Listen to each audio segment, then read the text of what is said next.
Sa puso ng Maynila, may isang simbahan na matagal nang nakamasid sa pagdaan ng panahon.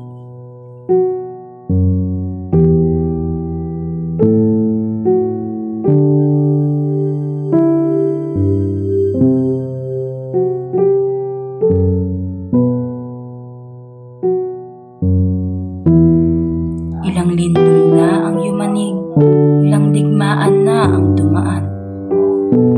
Ngunit nananatili itong nakatindig. Ang saksi, ang nakaligtas, ang kaluluwa ng Intramuros. Ang Manila Cathedral. Habang papalapit ka sa pintuan, mararamdaman mo agad dito, buhay pa rin ang nakaraan.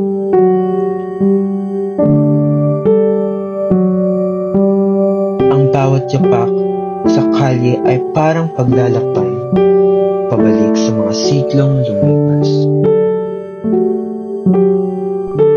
Dito, sabay na nabubuhay ang kasaysayan at kasalukuyan. Ang harapang ito may mga sugat ng panahon. Ang bawat pader minsan nang gumuho, ngunit muli ring itinindig. Ang mga pintuang tanso ay sagisag ng katatagan.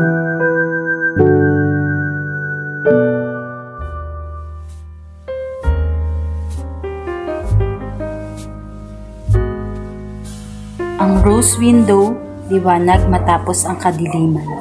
Bawat haligi rito ay bumagsak na noon. Ngunit, bawat bato ay muling itinayo. Mas matibay, mas marilag. Narito ang kasaysayan ng Manila Cathedral. Taong 1581, unang itinayo mula sa simpleng nipa at kawayan. Ngunit, mga lindol at apoy ang paulit-ulit na sumira rito noong mga sumunod na siglo. Taong 1945, sa gitna ng Battle of Manila, tuluyan itong nawasak. Ngunit, hindi doon nagtatapos ang kwento. Noong taong 1958, sa ilalim ng arkitektong si Fernando Ocampo, muling itinayo ang katedral, isang bagong anyo na may puso ng lumang Maynila. Hi guys! Welcome to our travel vlog.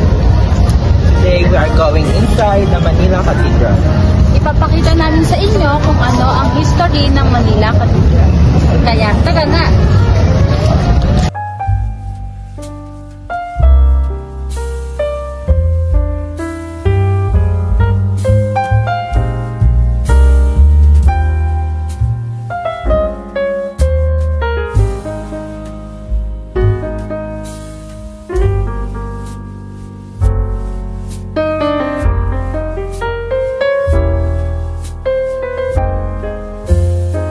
Pagpasok mo sa loob, mararamdaman mo ang kakaibang katahimikan.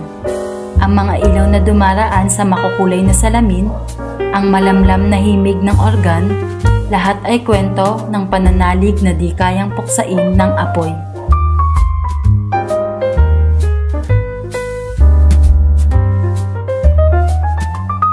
Dito, hindi lang pananampalataya ang makikita.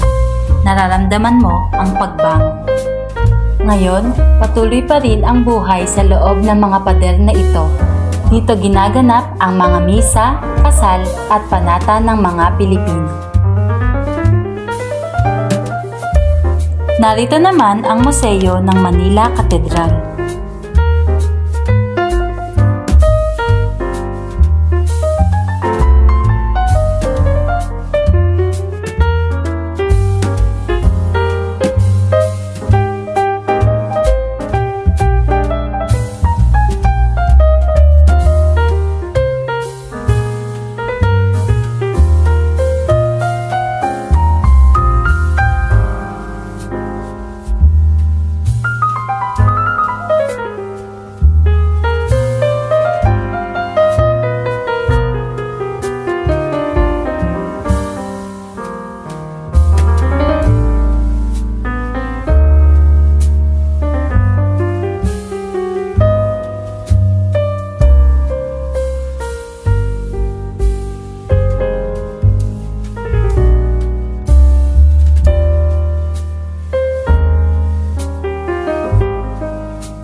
Ilang beses nang bumagsak ang simbahan na ito, ngunit 8 beses itong bumangon.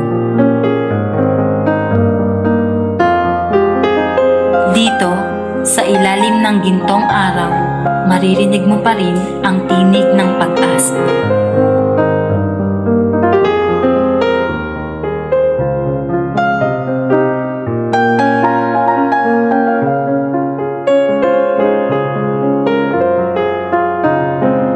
Bumagsak ang mga imperyo, lumipas ang mga siglo, ngunit ang Manila Cathedral ay nananatili, hindi bilang guho ng nakaraan, kundi bilang patunay na ang pananampalataya ay kayang lagpasan ang panahon.